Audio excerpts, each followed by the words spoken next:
Probably you were out for a couple of minutes.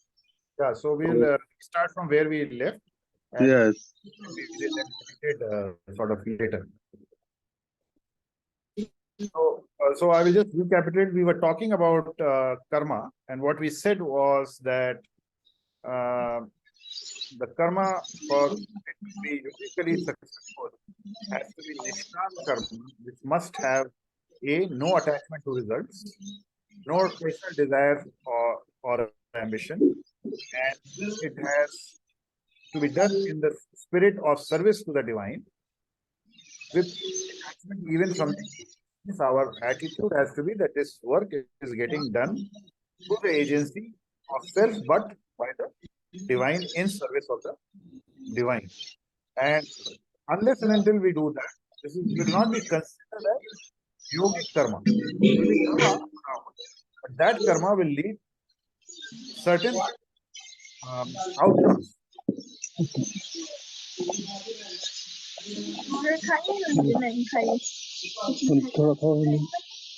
Braj किशोर जरा mute कर दीजिए अपने आप. अच्छा.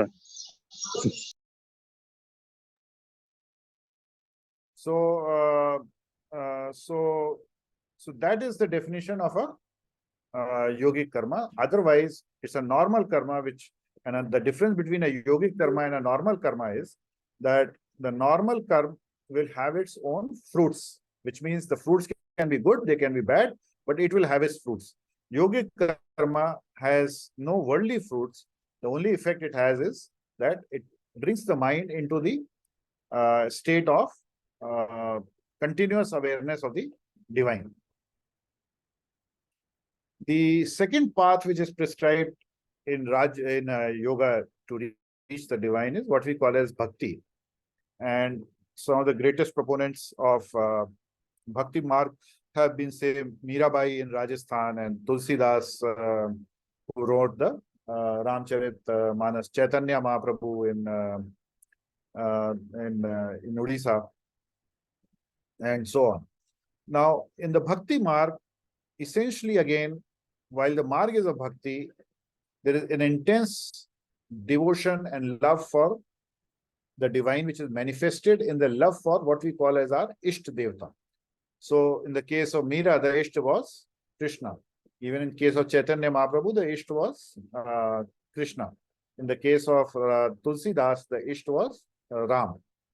So, while this intense love for the divine in the form of Isht Devata is there, and it is therefore which results in continuous meditation on the beloved. The constant awareness of the person who is into bhakti yoga is of continuous remembrance or continuous memory of the divine. Only then it can be called as a bhakti yoga. What is not bhakti yoga is, for example, we see a lot of bhajans getting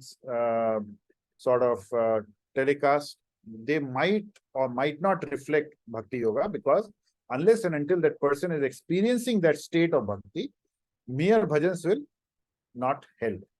However, if the person is in a state of bhakti, then these bhajans can induce that state or intensify that state further. In modern times, we have, say, the ISKCON movement, which is founded on bhakti, the path of bhakti to Krishna.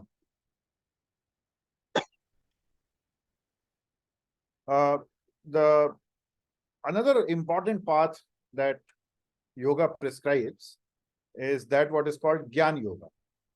Now, a lot of times when we refer to the word Gyan, we often think in terms of, say, the knowledge acquired from books. So, in modern world, we often say he is a Gyani, which means he knows a lot about a particular subject. Now, the Gyan Yoga that we are referring to does not refer to the bookish knowledge of the Vedas or the other scriptures. Now, it refers, what really Gyan means, there is only, in some sense, if we were to put the word Gyan together, it refers to the knowledge of the oneness of the universe. And this knowledge is not an intellectual knowledge. It's a knowledge which arises from the deeper layers of our consciousness, where the consciousness itself is connected to that one divine consciousness, which we call, which is essentially divine in nature.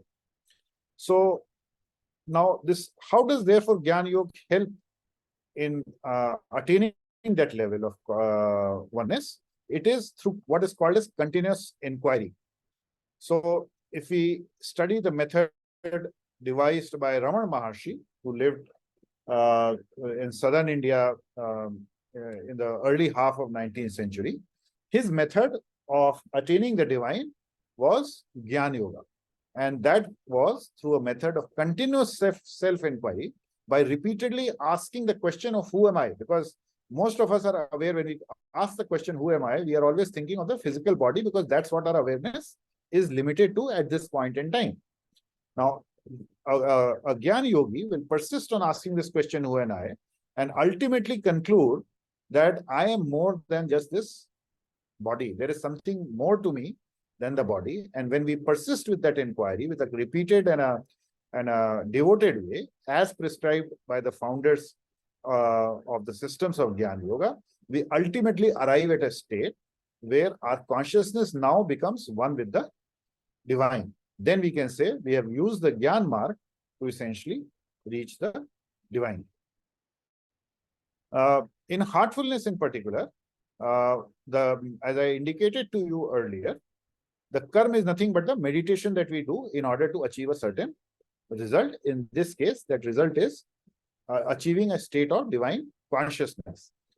Bhakti is a natural outcome of devotion, in a sense that we meditate on the divine.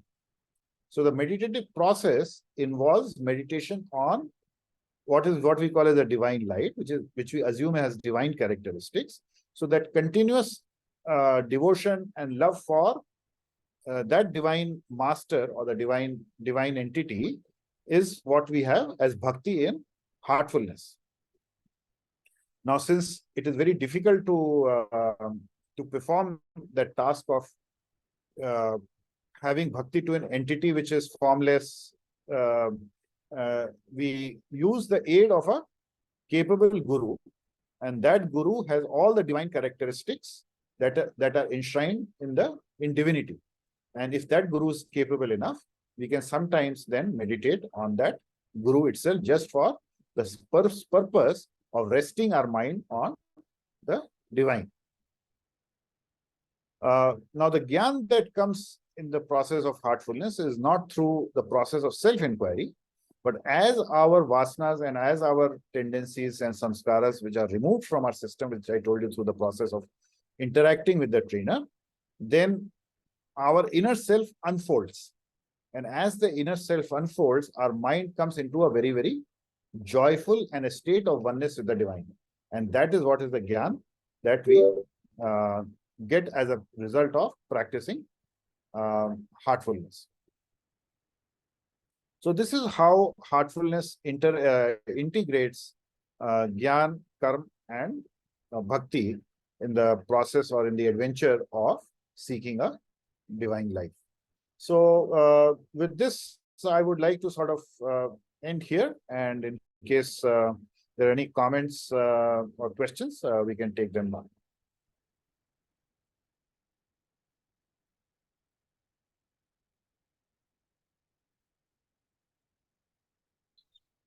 Distinguish niskam karma or inactiveness, that you are not exactly serious about the thing. How both can be presumed to be similar. So they appear similar to the person who is practicing it from the outside, but the main difference between a nishkam karma and a person who is active is that the inactivity is driven by a tamasic nature, whereas the inactivity, which is sometimes a result of very high states of yoga, it is of a very, very high, it in fact transcends sattva as well, right? So for an external person, sometimes he may be confused in understanding whether the person is inactive or the person is in a very, is doing nishkam karma. In general, what you will find is that the nature of people who are inactive, really speaking, inactive, and they're not doing any nishkam karma, is that they will reflect their tamasic nature in other aspects as well, in their tastes, in their choices of living, in their food. Everything will reflect their tamasic nature. Because if a person has tamas and that is causing that inactivity, then a high proportion of tamas which is causing the inactivity, it will reflect in all spheres of that person's life.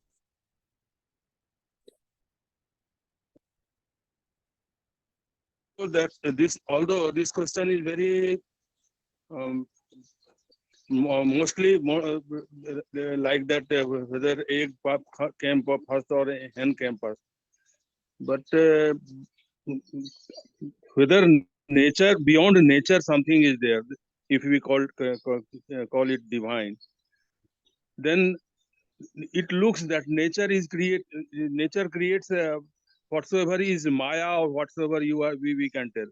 But if that is something is beyond nature, then if it is divine, then who created divine? That becomes very difficult. If you can talk about something about that, I will be happy. Yeah.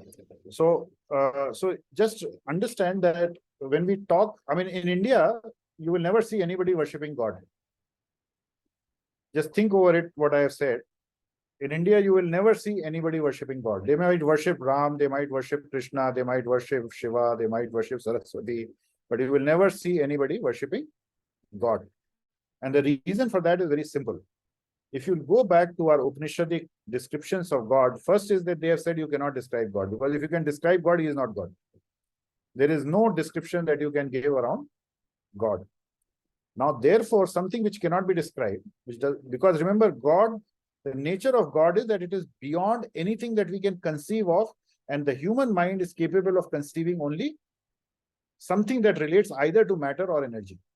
Beyond matter and energy, the human mind cannot conceptualize what it is. And the nature of God is defined, therefore, as not this, not this, not this, not this, not this. And whatever we see in nature is a manifestation of that.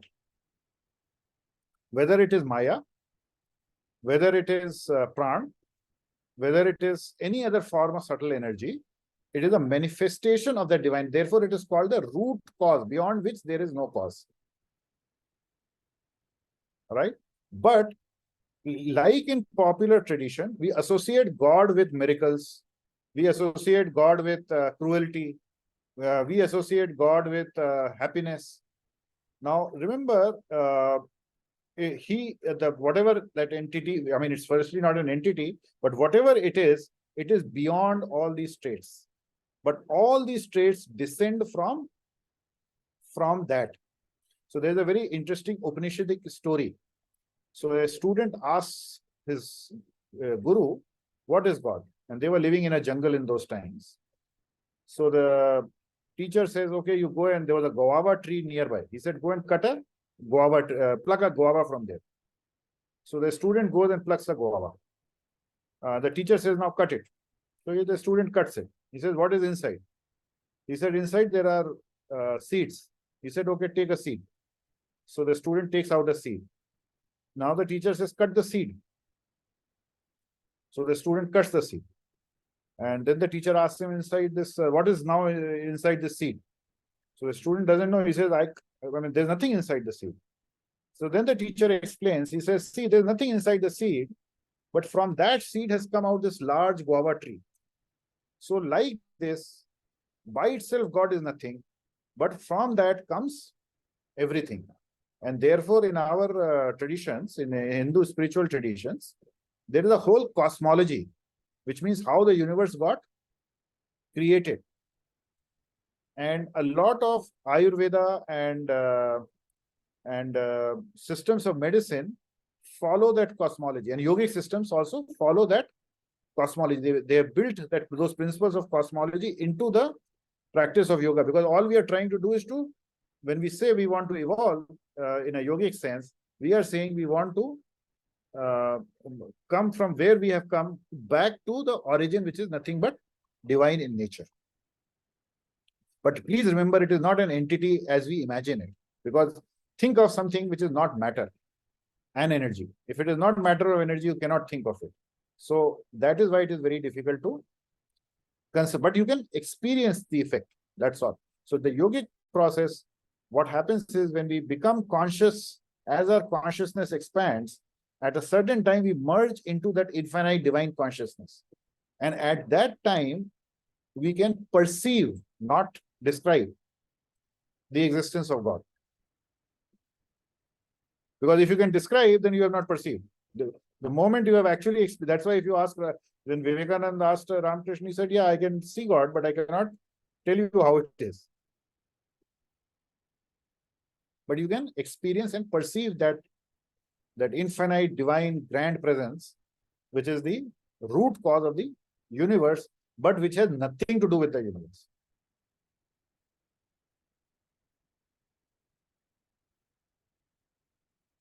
Thank you. It's really the subject we cannot, we have to just visualize. We cannot conceptualize. No, we cannot even visualize. We have to Yeah, experience that. yeah. Try to visualize, and maybe where we will end is not so. No. Okay, right now I'm engaged in that sustainability of nature only. So let me continue with that only. And thank you for your good opined views and descriptions of the thing. Thank you. Thank you.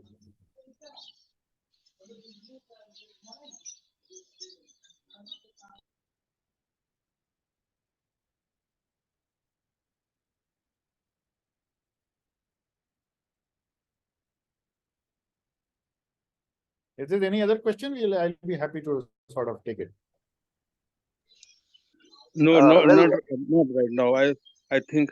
Oh, Pandeji has come, so he may okay, have some question. okay. I'll just put one question to Manish, sir. If at all we want to worship, whom to worship?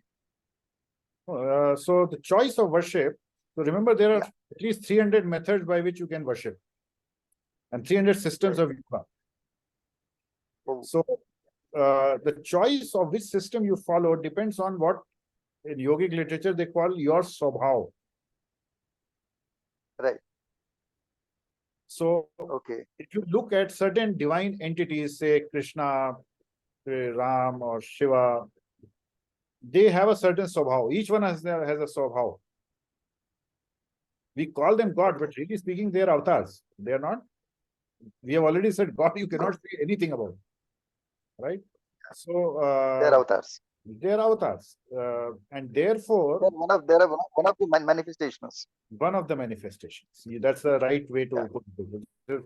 So everything is manifested. It is one of the manifestations. In fact, at a higher yogic level, each human being is the manifestation of the divine, except that they are not aware of their divinity. That's all. That's the only difference between us and God, that we are not aware. Of course. So when we That's choose a deity, instead of a deity, choose a path. And the path might be based on the swabhav, your swabhav. So supposing you have a natural inclination towards bhakti.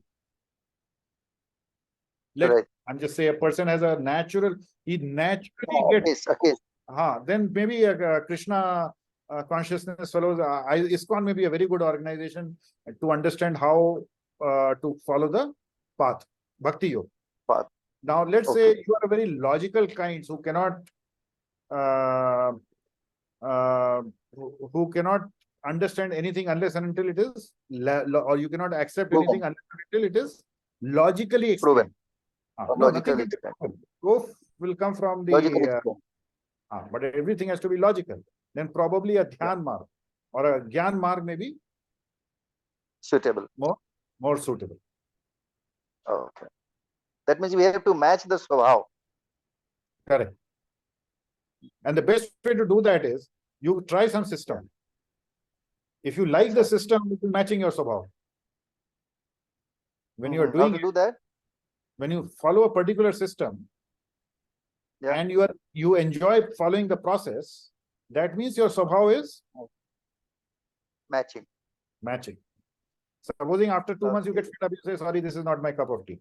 It means your swabhava is not, it does not mean the system is invalid. It only means your swabhava is naturally inclined towards that method. Correct, correct. Correct, very correct. Nice. Actually, some portions, initial portions I missed. I joined lately, but however, it was very enriching. Thank you. Very fine. Are you from St. Joseph's by any chance? Allahabad? Pardon? Do you belong No, no, no. by any chance? No, no, no, no. Okay. I actually belong to Bihar only, Okay. and we are residing in Gwalior Okay. for last about 25, 30 years. Yeah, I think we spoke earlier, but I just Yeah, yeah. yes, Yes. there was one more person by the same name who was my senior in school, and Oh, I see. so that's why I was curious. We met online many times during these programs of Jnana. It was very nice, Manish sir. Absolutely beneficial to one and all. Good. Is it time to end up now? Yes, I mean that depends on you. We will. Braj किशोर जी कुछ है point और? Enough, हम तो लगे हुए हैं nature के भक्ति में, तो भक्ति योग मेरा वहीं तक है. It's one kind of bhakti only. How to achieve that? How to prevent pollution of Ganga? I started with that. Someday I will talk about that. That how I started, and so that is very noble. So I think. Manish ji, Rajiv ji can end up. I don't know whether he's there. He's not there. He's not online. No issues. We'll just wind up here and. Okay. Okay, Manish ji. Thank you so much. Okay. See you again. Thanks a lot. We'll see you.